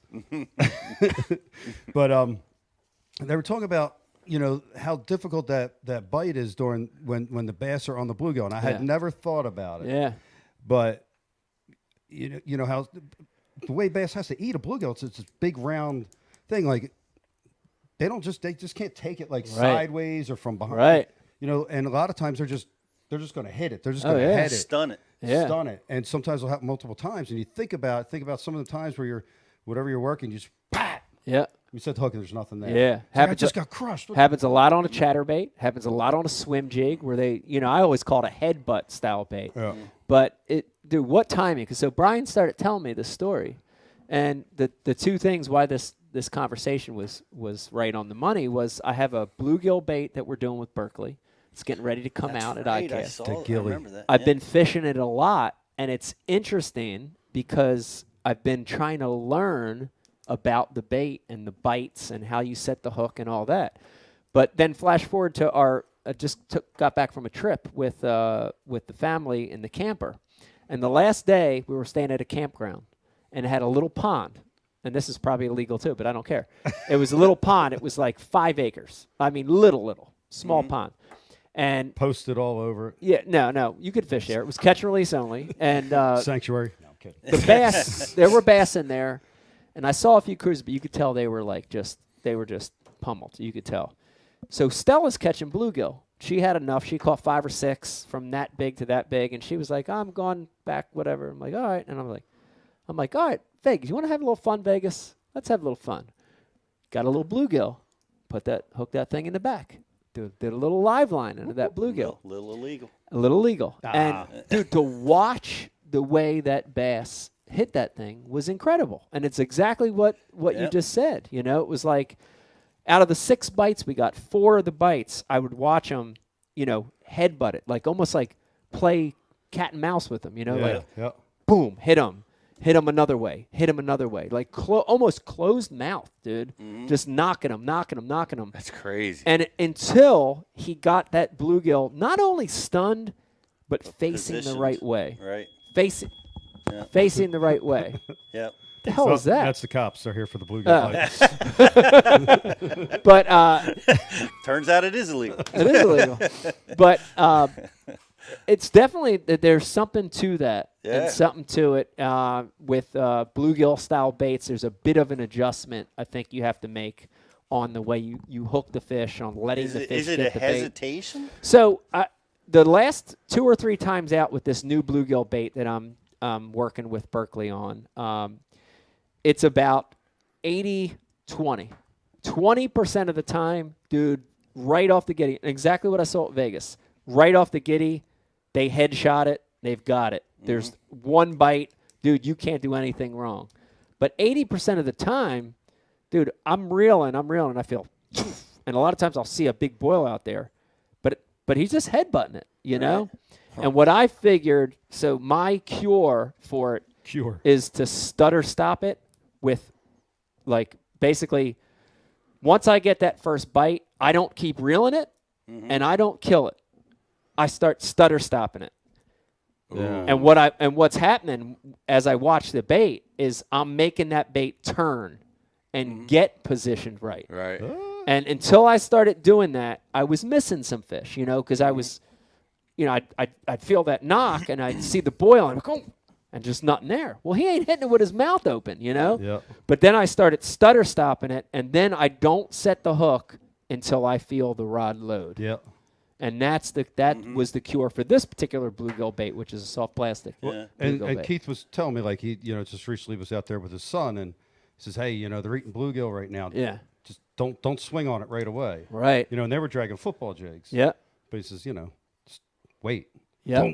Don't. Yep. Isn't that wild? Wait to feel. Yep. And you never do that with a jig. Hardly ever. Yeah. Why would you? Why right? would you? Yeah. See a lot like on TikTok. I've been watching a lot of God. bluegill This fishermen. is not real life. And it's always popping up on my For You page, and it's You're still not on Facebook, and now you're on TikTok? Man, I just got to stay ahead of the game, man. It's just like bass fishing. I'll let you Instagram guys catch up. But it's constant. You see guys on the bank fishing them, and it's all, like fully engulfing the bluegill. They'll do that 4 or 5 times before they hit it. They engulf it and blow it out. They're like just trying to stun it that way. Yeah. Where it's in their mouth, but it's out just as soon as it's in. Yeah. And they'll do that over and over and over until boom, finally. It makes sense. Commit. It has to be instinctual. Because how many times have you seen on social media a picture of a giant Godzilla bass that somebody got and has a bluegill wedged and they're dead? They're all, you know what I mean? Yeah. So they're conscious of that, of eating it the right way. Yeah, well, it has to be. Yeah. If they eat it the wrong way, they die. Yeah, they're smoked. Right? A bluegill gets wedged, and It's like I've seen that before. It's like dead eating bass with a bluegill sideways. a batch of bad oysters. No, it's like, like the one you ate at Palatine last year. Both of us. No, it's like Brodzik. I remember this time he's in my boat. We're fishing, and he's got a sandwich on a torpedo roll. A little torpedo roll, the hard pointy ends. And he's and he starts eating his sandwich, and he eats the whole thing at once. Like one bite. I'm trying to, and then he starts choking, and he's like, oh. And he's like, oh, I don't know why this keeps happening to me. I'm like, what the It's Survival of the fittest. It's just you, man. There's nothing. Just take some Advil. He's the dead bass. He's the dead bass. Why does this keep happening to me? Poor guy. Hoagie Crush. Hoagie Crush. Episode 2. Has anybody here caught a fish off of a cicada fly bite? I have. You have? Absolutely. 100%. What'd you say? And recently. Okay. So it's funny because it's, as of right now, here, it's not going down. I was talking to Brian about this the other day, too. It's not going down here. Okay. But an hour away? 2.5, 3 hours north of here in Pennsylvania? Yeah. Dude, they are everywhere. Wow. Yeah. They are everywhere. Yeah. So it's interesting because I fished with a good friend of ours, Mike Breeding, who we fished with up on the upper Susquehanna. And he sees it a lot. And he describes how it goes down there. So the day we fished with him, it just started happening, okay? Now listen to this. This is the most interesting thing. So, he's like, when it first starts happening, they literally ignore him. Right. They don't even want them. Yeah. They don't even want them. I've seen that. Yeah. I've seen just cicadas all over. Oh, yeah. And nothing's eating them. But then like 2-3 days in, they start eating them. You see a percentage, like 20% of the smallmouth will start eating them. And then like halfway, like 3 or 4 days in, they're all eating them. Wow. And it's apeshit. So the day I fished with them, we were able to capitalize on a dozen fish on a cicada bite.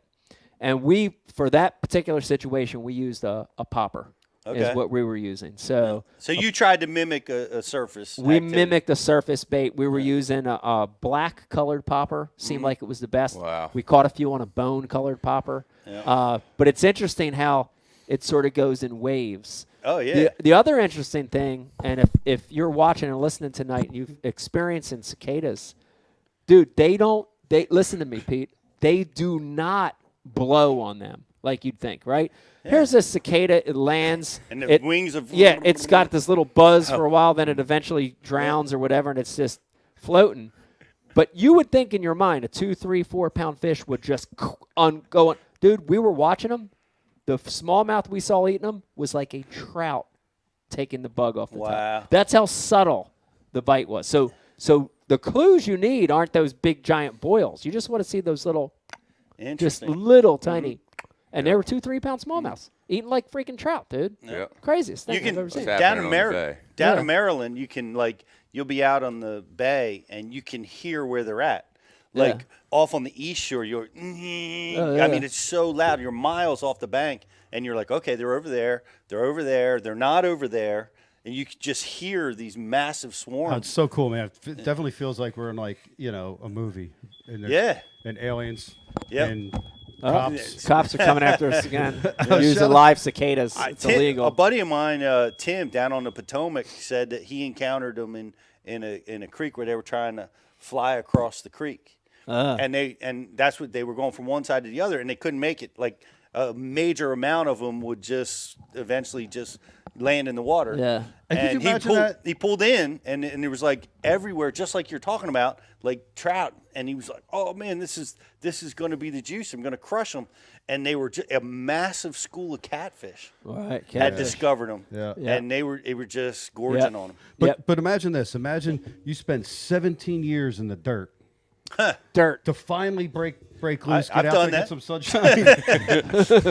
Get eaten by a smallmouth right off Just the like, giddies. Started in 08. Just right in the water. Yep. Yeah, that's It all crazy. started in 08 in Atlanta, Pete. I remember the night. We're finally Buckhead coming out. Ridge, if I'm not mistaken, was the name of the street. We're coming out now. Okay. So on the Noct, it was a real big carp bite on the cicadas. Yeah. Like ridiculous. That's cool. And Carp were eating them? oh yeah. Really, huh? And Okay. Keith took his buddy out with a fly rod and tied up his own cicada flies, smoked them. Biggins, too. Biggins. 20s, 30s. Yeah. That's sick. Yeah, he said they actually watched one come up, eat a cicada, spit it out, and then eat his buddy's fly. I don't want the real Great thing. stuff. Fake. Great. Have you anybody dialed in on what's happening at the Federation up at there's a divisional happening Yeah. right now. No. I think at that's called Presque Isle- MLF now, Presque too. Isle Bay. That would be That's also that MLF. would be the Also MLF. Bass Nation Regional presented by TNT Fireworks. But it sounds like it's not gangbusters. Okay. Sounds like there's definitely a bite to be had. And I'm talking to some guys that are hoping the wind's not going to blow so that they can. Is it not happened yet? They haven't. Starts tomorrow. Starts tomorrow. Yeah, guys are hoping the wind's not going to blow so they can get to their fish Yep. out on the main. Okay. Isn't McGraw in that tournament? Yeah. He I'm is. asking him right now how practice went. Yep. Yeah, they still should be spawning. I had a picture sent to me with a 6.54 smallmouth caught on Thousand Islands just yesterday. Yeah. Wow. Still spawning, still one. spawning there. Yeah. Just giant. Shout out to those guys. A lot of our buddies are up there fishing. Yep. Hope Good the luck, best for guys. 'em. Yeah. Good luck to you. Hope everyone wins. Yeah. Hope everyone wins. Everyone's a winner. I actually just hope Jersey wins, but Jersey. Yeah. Senatoire's up there, isn't he? yep. Yeah. Senatois, Cowan, Yeah. Cahill, Schrader, the whole motley crew. That's The awesome. doctor? Yeah, Dr. Grafenberg? Dr. McKee. Yeah. The detail specialist Forgot Jay all about McGee. Oh, wow. Everybody's up there. Mm-hmm. Well, good luck, guys, man. Hope you Riz, bite the and Hot stay Pockets. safe. So everybody thinks the Hot Pockets are getting burnt in the back room, when in reality it's just a smoke detector that we can't figure out how to get to stop. Another hot pocket. Cops. Got to call Wayne Morris, Esquire, to come out here and take care of that. That's funny. Rich, are there any IM questions of note that we want to talk to right now? Danny South wants to know, is the mayfly hatch similar to that of the cicada bite? Like, and talk about some of the differences. Well, because Mike, you capitalized on that mayfly hatch on Oneida like a few years On ago. Oneida. I've also done it on St. Clair. Had an Right. amazing mayfly Right. bite on St. Clair before. Yeah. How do you recognize that? How did that go down? Yeah, I mean the mayfly thing, and Hank mentioned it, which was interesting too. And here's the thing with the mayflies that's really cool is that the mayflies cause fish to get active in that area. So I've seen it where the mayflies are around. You see these hatches around bushes and trees, hanging over the lake, hanging over the river. There's sort of the areas I'm looking for, those kind of areas. And when those mayflies start getting in the water, dude, it's not necessarily just the bass eating them, but everything eats them, right? So the bluegill are ignited, little perch are ignited, and I've had it where it just causes a feeding frenzy. You know what I mean? When they're on the mayflies and are being picky, that same exact popper is the solution for me. I use a smaller one, black or clear. Both of those have been really good because I don't think they can get a good look at it. You know, I think that feathered hackle, tail down position looks a lot like a mayfly, you know, and they'll suck it in. But it was interesting. I had a tournament where every time I would miscast, I would hit a tree or a bush, and it would knock a batch of mayflies in the water, and the fish would go ape shit. I've done that. So I've started, when I get on that bite, I make a lot of errant casts on purpose with like a big jig or something, you know, just fire it way up there ahead of me, hit that bush, hit that tree, and then go to my popper and throw the popper out there and catch them, you know. So it's a cool bite. It's a hatch bite, you know. Well, I've struggled. I remember being out on Lake Erie when it was going on, and you go to the gas stations, and it was the most insane thing. It was like a movie, like with the attack of the mayflies, you know. Yeah. Like they were just everywhere. They were all over the gas pumps, the houses. Yeah.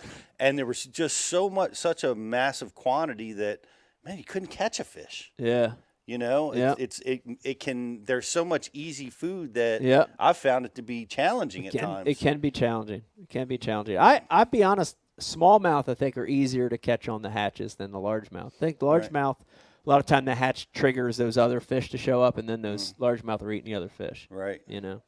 Well, we might see that again. We've got a few tournaments coming up. A few derbs. Look at you, fishing Toyota Series. Fishing, Opens. I got Northern Opens coming up. I've got Toyota Northern Series coming up. I've got a Hobie kayak event I'm fishing this weekend. MLF. Very, very excited about the Hobie kayak event this weekend on Lake Champlain. So, dude, that's got to be challenging, huh? It's a lot of strategy involved. More strategy than a big boat tournament for sure.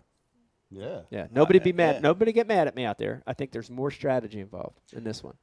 You know, no kidding. I was talking to you about it, and I'm like, my God, well, you got to eliminate that. You got to eliminate that. You can't do that. Because there's a lot of strategy, stuff. or it simplifies it. You got to simplify your tackle. You simplify your location. Can simplify it. Oh yeah. But there's still strategy there's involved. Still, I don't know more. Let me ask you this: if you guess and you get out there and it's wrong, can you take out and launch elsewhere? Yep. You've got an 8-hour tournament day to submit your fish, your photos of your fish. Okay. So what you do with that 8 hours is up to you. Wow. And in the last event I fished last year on the Upper Susquehanna, I practiced so that I was 30 minutes from 3 different ramps. Nice. So I could do that. Right. You know. Yep. On Champlain, that becomes a little more challenging. In the same day, it's almost you can't fish Thai, then fish the north end, then go fish the middle. It just doesn't work like that there, you know. So, have you ever fished?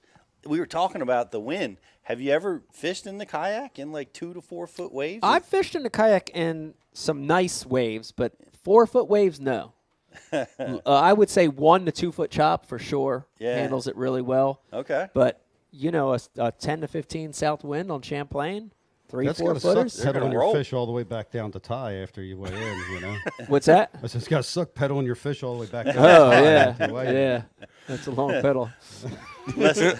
Unless you can surf with a north wind, maybe. Put the torpedo on the back, make it probably. Oh, yeah, you're good. Yeah. Golden. Yeah. That's good. Where can people watch that? You go to the Hobie website, Hobie Fishing on Instagram, Facebook. We'll be covering the event live for 2 days. It's this Saturday and Sunday, so everybody keep your eye out for it. Should be good. Ryan Lambert's in a helicopter right now flying over the lake. Well, all those guys, the top 10 guys that do well in all of them, they've already been there for 10 days. So 10 days. Wow. Yeah.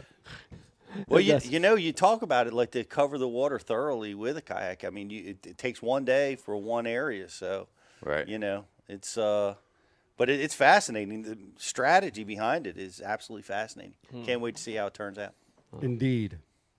All right, What else we got? We got a Facebook like and share contest. I have a Tackle Warehouse and a deal TW that I want to share with you guys because I want you guys to weigh in on this guys before I go down. Well, Hank Cherry dominated with a jerkbait from Berkeley, brand new so brand new I can't remember the name of it. Stunner. The Stunner. It's the Stunner. Stunner. And it will be available. I think they're introducing it at ICAST here in just a couple of weeks, and Tackle Warehouse will have it. And I'm asking you guys, what is the number one selling jerkbait at Tackle Warehouse? Rapala Shadow Rap. Shout out to Rapala Shadow Rap. Not correct. Oh. Is this question to us? That is to you. Vision 110. A Vision 110 is Brian's guess. What's yours? I would guess that too, probably. Or a Lucky Craft pointer might be in the mix somewhere. Well, which is it? I'm going to say the Mega Bass. You are correct. It is the Edo Vision 110. Yeah. He looked on my paper. Yeah. And I'll run down the top 10. The Lucky Strike is number 10. You know the Rick Clun version that mimicked the Mega Bass? Yeah. How dare you? The Mega Bass 110 plus 2 is number 9. KVD's Deep Strike King. Lucky Craft pointers just grouped up in number Classic. 7. Yeah. 6 cents keeps popping up on every list. Yep. It's amazing. But at Tackle Warehouse, they sell wonderfully in the 106X jerkbaits there. Duo Realis coming in at number 5. The Suspending Series, Jackal is number 4. Duo at number 5. Jackal Rearrange. Rearrange. Yeah. Jackal Rearrange. That's a good one. Duo Realis at number 5. Correct. Wow. Number 3. Good for them. The Strike King KVD jerkbait. And Megabass is locking it up because they've got number 2, and it's the +1, 110 Megabass jerkbait. So shout out to all our boys at Tackle Warehouse. Thank you, Corey, for an amazing list. It's a good list. Yep. And Lisps. It's a good list. Speaking of lists. List. Rich is looking to take a list out again. Yep. You want to take a list out? Yeah, those guys were great. They were awesome. Weren't Awesome they? to have in the boat. List was one of the List and fishing- Peter and Max. and Max. Yeah, and Shota. And Shota, yeah. I wish those guys would come back. We're there. They were the fishing travelers that came over to visit with us. First Ike Live show in this studio. Yes, it wow. was. Remember we sat like the Last Supper at the big Oh yeah. That was all wrong. It felt wrong, didn't it? Oh, from day one. No, from day one. It wasn't just that they were like foreign and awkward and couldn't speak English, but it was on top of it. It just felt wrong. This is the best thing we ever did, Brian DeCarp. Who thought it? Was it you or Becky. Beck? Was it Beck? Yeah, it was Becky. genius. Yeah. Because this feels right here. Yeah, like yeah. I feel very comfortable next to Pete here. This feels right, and that feels right over there. That's right. Yeah, this is better. What cologne is he wearing? Come on, take a guess. Aftershave? Dracar Noir. No, is it Polo? It's old. I'm old school, man. Polo? I got the Menon Speed Stick. Bye, Menon. Wow. Oh man. You gotta roll with it. All right, this show's going south, Pete. Let's wrap her up. Yeah. I got to get this grand prize question out there. I'll throw the. It's a good one. It's going to take forever too. These guys will get it pretty quick. They always do. Guys. So here's the question: how many North Carolina-born anglers have won the Classic, and name them? How many North Carolina-born anglers have won the Bassmaster Classic, and name them? Let me jump in and just say this comes from Ken Duke, and There's that North Carolina, there's more Classic winners born in the state of North Carolina than any other state that were born in that state. Wow. So 9 guys have won the Classic that live in Texas, but they weren't born there. Oh. States the guys were born from. Ken would explain this better. He's okay. good with words. But yeah, NC And born some- anglers and- lead. And some of the guys that we named might not necessarily have been born in North Carolina. Okay. So, complicated question. We'll see you guys here in about 3 hours. We'll still be here. And this is a great time to Waiting for like this one. and share the Facebook feed, guys. If you haven't done that yet, get out there and like and share our Facebook. What are they feed. going We to got a win cool here, contest Riz, there. if they win this? So the grand prize for tonight's show is brought to you by TH Marine. They're out in front of you. There's There's a TH Marine G-Force cull system, some G-Juice, a prop nut, a troll jacket, and then also tonight's Facebook like and share package is a Flambeau Fill Your Boat pack. That's 3 Flambeau boxes, and there's going to be some tackle in there, some Rapala, some Missile, some Berkeley baits, all kind of good stuff to get you out there on the water. Missile. You know what I'm really excited about, Mike? What's that, Pete?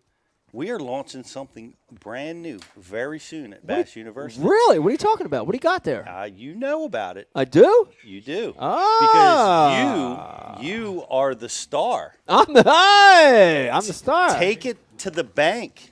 Wow. Series. Man, that was fun. Yeah. Had a lot of fun doing it. Yep.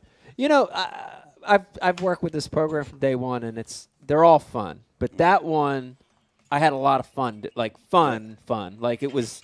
It took you back. Yeah, I enjoy Yep. teaching at all time, but that particular seminar was a different feeling for me because I think you're right. I think it did take me back. I think it brought it full circle. Mhm. You know, all these years later, being able to speak to something that I did as a kid, and you know, it was fun. I had a lot of fun doing it. It was great being part of Yeah. it. And guys, it's a series called Take It to the Bank. Yeah, take it to and the bank. it's for bank anglers. So I know a lot of you guys watching are bank anglers. We met you at the Classic. We meet you all over the place, and you just love fishing from the bank. And Mike breaks it down into really 5 amazing seminars that are kicking off this program. And I really want our other speakers to go back to their experiences from the bank and teach the things that that got them involved in it too. And that's going to be part of the program. But you can expect to see Take It to the Bank launched very, very soon at Bass University TV. Very cool. Yeah. Very cool. It's great stuff. Can't wait to see the finished product. And the fish were biting that day. They were biting. We did bank angling, and they were biting, which was great. I know. you When the camera starts running, a lot of times they don't. You know, they stop. They were on that situation, so that was great. While we're waiting, yes, want to real quick say you guys met a lot of great people at the Classic, which was nice, right? You got to meet fans and people that appreciate the program. And how was that? Was that nice? It was so awesome. Pete, let me take this from here. Did it warm your heart, Brian? I saw people sign autographs. Yeah. The professional fish head, Yeah. of course, Brian the Carpenter line. and Leadbeater. It's awesome. Yep. Everybody's Man. signing autographs. It's nice when you get out in the wild and people are saying to you, "We like what you're doing, and we like your program, and we're learning, Yeah. we're getting better." That's rewarding. You know? It's so rewarding, Mike. The greatest thing that must have had a dozen times if I had them once, they come up and just thanked me and you cool. for the program. Super cool. Just flat out, thank That's you. awesome. It's helping them Yeah. catch fish. It's helping them That's learn. great. Love to hear that. Man, Love to hear that. It's really rewarding. That's super. And Brian, did you want to take it now? Yeah, we're looking for 6 names, guys. Yeah. Yeah. 6 names. 6 names. Yo, can you get a close-up of that? Look at the picture of Gerald on the G-Juice. Get a close-up of that. I'll Get Brian to that get a close-up. close-up of that. Brian. And once you get it there in the screen, let me say something real quick. This is Gerald Swindle. He's photographed on the G-Juice package. And if you can look at this image, ready? Hold on, a little lower. There you go, Brian. 3 blind mice. 3 blind mice. See how they run. See. Look at the picture. They couldn't find a better picture of Gerald than that one. Why they used the 3 blind mice photo? I see Who's picking the pictures over there? I see what you're saying. I mean, really? Come on, man. I concur. Kidding me? Come on, Gerald gets on the No, package. like Everybody this knows. one is right. Like whoever picked the one for the G-Force, correct. He has a TH Marine hat on. His sunglasses are on. His beard is trim. Perfect. This one, this one's so-so. But that one, 3 blind mice. Come on, man. Find a better picture of Swindle. Hey, we love our G-Juice. What? 3 blind mice. 3 blind mice. See how? Oh, you got the Zoom See? function over there. What are you saying now? Wait, right there. 3 blind mice. 3 blind mice. See how they run. See.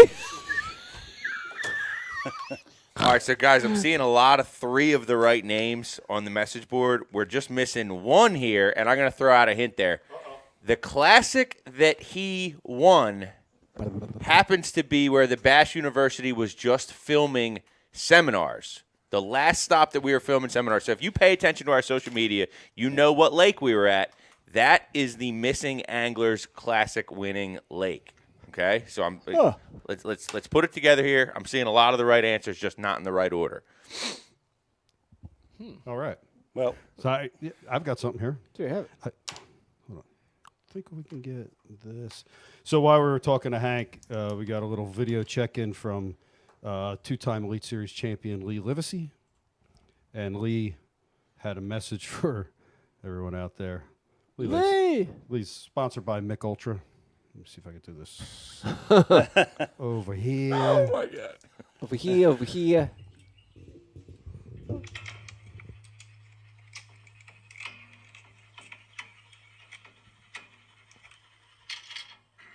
can hear his dog in the background. It's Jimmy Houston's dog.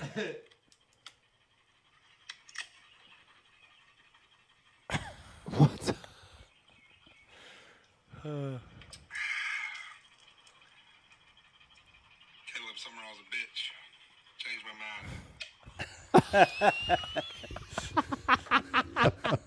mind. That's pretty awesome. Him and Caleb go back and forth. I love it. I love it too because my man's real. Shotgun Anybody offended to by Mick that- Ultra. If anybody's offended by that, please reach out to me. I'll handle you directly. Well, we had some great interviews down at the Classic. One of my favorite was Taku.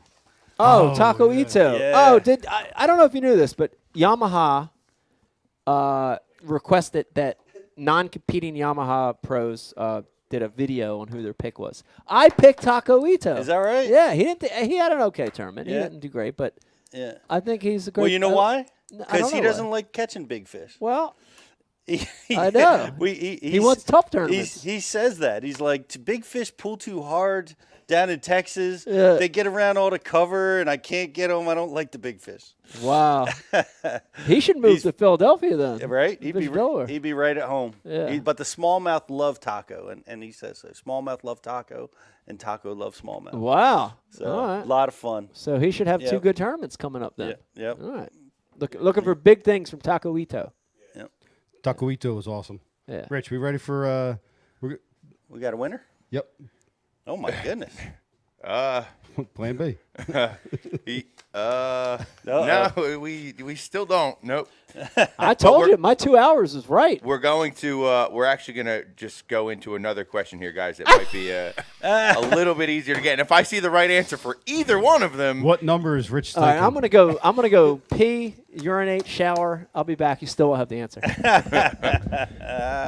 So Hank Cherry now ranks 4th all time in Bassmaster Classic money. Who are the 3 anglers who have earned more money in the Classic than Hank Cherry? I got a few guesses. Didn't we talk about that on the air? We did talk about it. These answers here that I have in this question are different than what we talked about on the air. Well, we talked about it on the air as Hank being number 4, but we didn't talk about who was 1, 2, and 3. Oh, yeah, Yep. yeah. You That's know? right there. Who are one? I can't read. Huh? It's a ruffled grouse. What are we doing? I can't read. What do you mean? He needs glasses. Answer. Yeah. That answer's not that one. Yeah, but you got to get it over here. Oh, my gosh. You can't win, Rich.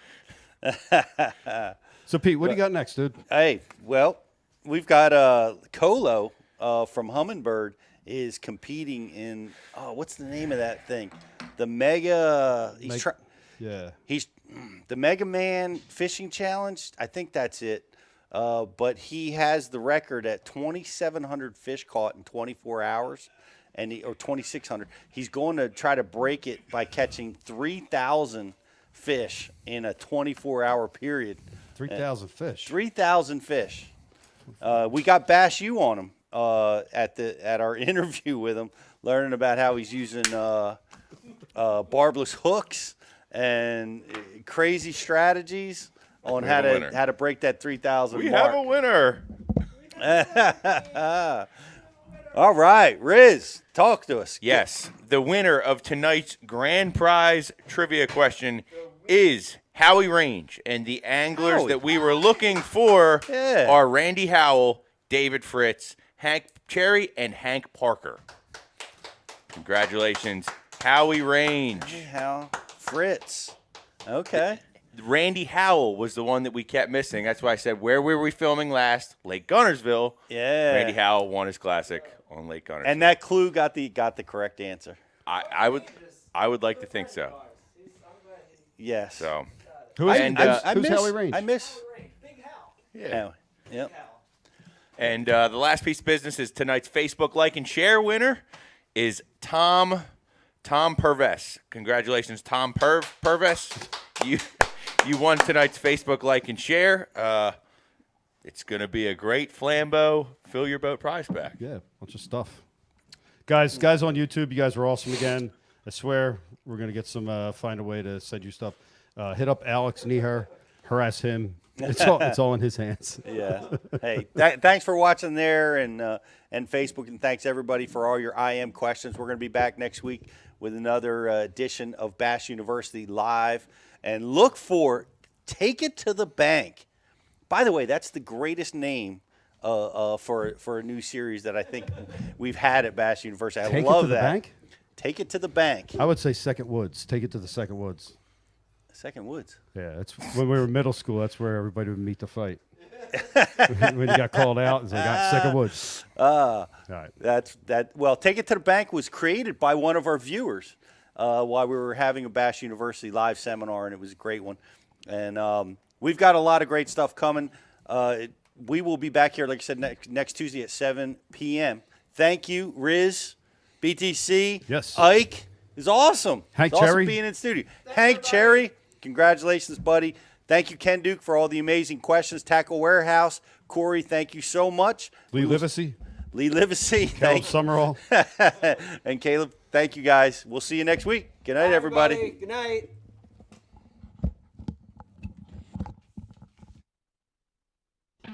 Literally a revolution in underwater viewing, AquaView technology now gives anglers the power to instantly deploy, retrieve, and store camera optics with the mere turn of a reel. The user-friendly Micro Revolution underwater camera series is loaded with essential AquaView innovations: a crystal clear smartphone-grade LCD, critical on-screen data, including water temp and camera direction, digital video recording, and exclusive integrated camera retrieval system. If you want to spend more time viewing and fishing and less time messing with a cord, the AquaView Micro Revolution is the only camera you need. When I want to check a spot fast, I can drop the optics and see what's down there, even in deep water, in seconds. And when I'm done, reel up and start fishing. As simple as your favorite fishing reel, but clear and convenient as your smartphone. The most advanced yet convenient cameras available, the AquaView Micro Revolution and Micro Revolution Pro set the new standard in mobile underwater viewing. The thinnest, brightest, most colorful screen, progressive on-screen data and recording technology, and a true revolution in underwater viewing efficiency. The #1 name in underwater cameras, AquaView helps you discover what's really swimming beneath the surface.